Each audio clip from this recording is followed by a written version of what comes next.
हरिओम पिलाने आज आम द्वितीय श्रेणी साहित्य बहीर गाँ बुला पाठर द्वितीय अनुच्छेदटी पढ़ा। देख पुष्पपुर गाँर लोक मैंने जी जार वृत्ति करी निज निज परिवार भरण पोषण करिथांती। देख पिला माने किछि लोक माटी हांडी कलसी माठिया सरा ए सब गढ़ी थांती। एही माटी रे गढ़ुथिबा कारीगर को कौन कह जाय थाए ना कुंभार। आउ किछि लोक लुहा काम करी पेट पोषंती।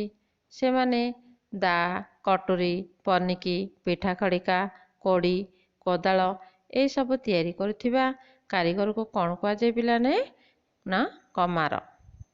आउ केतेक लोक ग्रामवासी मानकर मैला लुगा ओ पोशाक सफा करती इस्त्री करी तांकर पारिश्रमिक बा टंका नहीं थांती।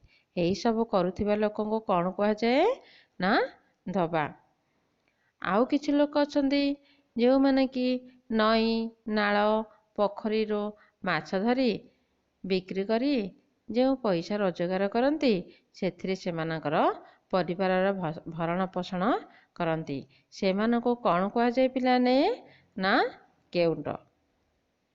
आउ किछि लोक अछंती जो माने कि गाई महिषी पालन करी सेमानक क्षीर बिक्री करी जीविका निर्वाह करथंती।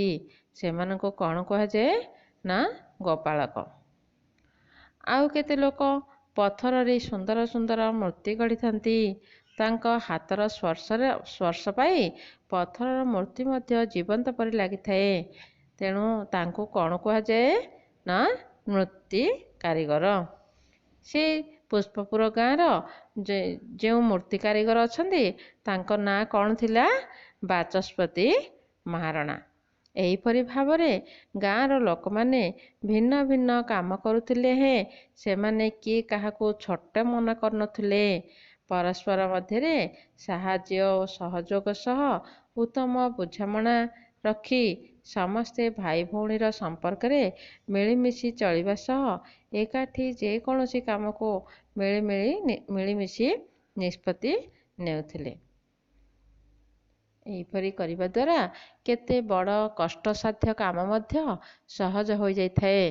तेणु पिला माने तुमे कौन शिखिल तुमे मध्य बापा माँ को कथा माने सेमानंक काम रे साहाय्य और सहयोग करिबा द्वारा परिवार रो बहुत कष्टसाध्य काम मध्य सहज हो जाय थाए। बापा माँ को बेसी परिश्रम करिया को पड़ी न थाए। तेणु पिला मानक कर्तव्य हला कौन बापा माँ कर काम रे साहाय्य करिबा। सेथि जोगु समस्ते परिवार रे खुशी रे रही थांती। धन्यवाद।